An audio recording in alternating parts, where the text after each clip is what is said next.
Hey guys, Tara here. Welcome back to Tech Titans. Today I am really excited to talk about something a lot of you have been asking me about. We are in mid-2026. The iPhone 17 has been out for about 10 months now, and that means the prices for the iPhone 16 and the iPhone 15 have really dropped. A lot of you are probably wondering, which one is actually best for you right now? Is the 16 really worth the extra cash? Or should you just stick with the 15 for the pure value? To be completely honest with you, my whole perspective on these two phones just shifted a few weeks ago. Apple just held WWDC and released the early developer beta for iOS 27, and I went ahead and installed it on both my iPhone 15 and my iPhone 16. What Apple has done here is pretty special. They specifically designed iOS 27 to be more responsive, reliable, and deliver delightful experiences across their platforms.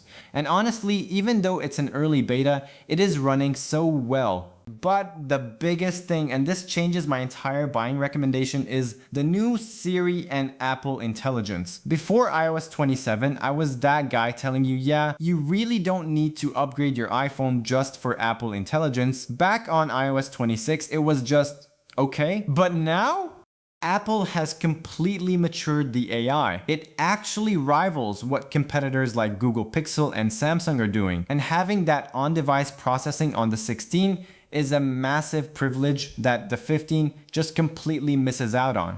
We'll get into that in a bit, but first, let's talk about the hardware. So, looking at them side by side, I've got my iPhone 15 in blue and my iPhone 16 in this really gorgeous pink. When the 16 first dropped, I immediately fell in love with this color. It's so vibrant and eye-catching. I know a lot of people who bought the 16 purely for the colors. The most obvious physical change is the camera layout. The 15 has that diagonal setup we saw for a few years, while the 16 introduced this vertical layout, which honestly looks really fresh and matches the current iPhone 17 design language. Now, let's talk about the displays. Both of these phones, unfortunately, still rock 60Hz screens. By 2026 standards, yeah, 60 Hz is basically old tech. Every other phone has 120 Hz. Because I'm so used to ProMotion on my other devices, jumping to these feels a little bit choppy at first.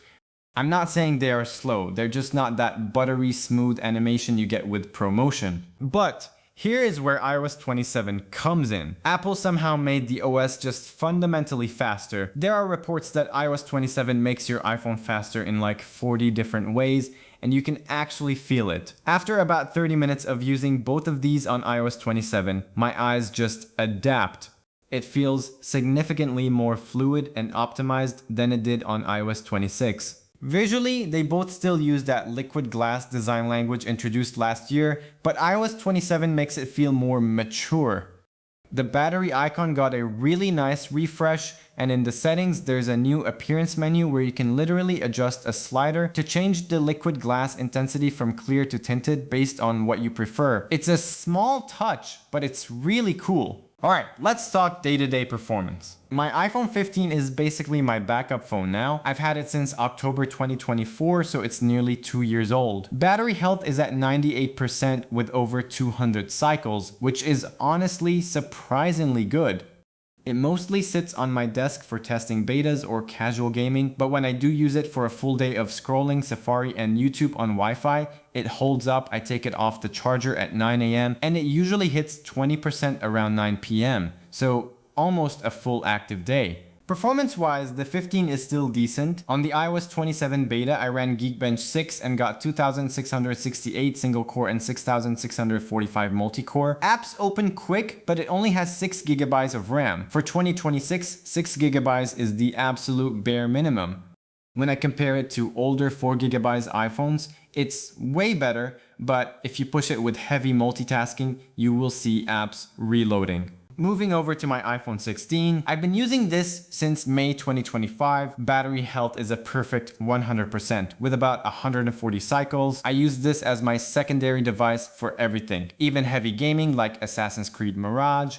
It plays pretty well, though you do get some frame drops and it gets warm during long sessions. The Geekbench 6 scores on the 16 running iOS 27 are 3,436 single-core and 8,537 multi-core. But the real kicker is the 8 gigabytes of RAM. The RAM management here is so much better than the 15.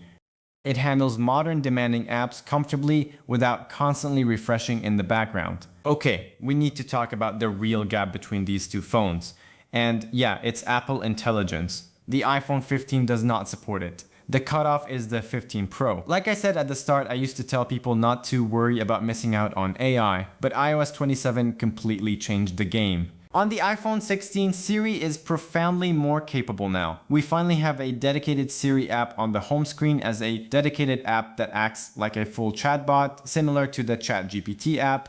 In the camera app, the visual intelligence is significantly smarter than it was when they introduced the camera control button. But the biggest game changer for me is in the Photos app. The cleanup tool, which honestly kind of sucked on iOS 26, is incredible now. I actually did a side-by-side comparison between this iPhone 16 on iOS 27 and a 17 Pro still on iOS 26, and the 16 completely wiped the floor with it. Apple also added 2 new tools, Extend and Reframe. They take a bit of time to process. Yeah, it's a beta, so it's fine for beta, but the results are magic. And the privilege of having this on the iPhone 16 is that it is processed on device. If you buy the iPhone 15, sure, you can download Gemini or Claude. They are smart, but it's not baked into the system, and you miss out on Apple's strict privacy standards. Once you daily drive a phone with iOS 27 Apple Intelligence, going back to a phone without it is genuinely tough. So let's wrap this up. What are the downsides you need to consider? If you are looking at an iPhone 15, you are getting a 2-year-old device. The battery might already have some wear. It has USB-C, which is super convenient, but remember, it's only USB 2 speeds. If you just use AirDrop like me, it doesn't matter, but it's something to note. And of course, no Apple Intelligence and a 60Hz screen. So here is my final thought and buying advice for mid-2026. I honestly do not recommend buying the iPhone 15 right now. The gap in future-proofing is just too massive. If you want a great value, go find an iPhone 16 at a discount. The 16 gets you that 8 gigabytes of RAM and full Apple Intelligence support, which makes it incredibly relevant for the next few years. Now, if you have a bit more budget, the iPhone 17 is a huge upgrade. You finally get the ProMotion 120Hz display on the standard model, thinner bezels, 256 gigabytes base storage, and the new camera features, all without a price increase from last year. But if you are currently holding an iPhone 16, do not upgrade to the 17. Based on supply chain leaks, Apple is doing a split release for the iPhone 18.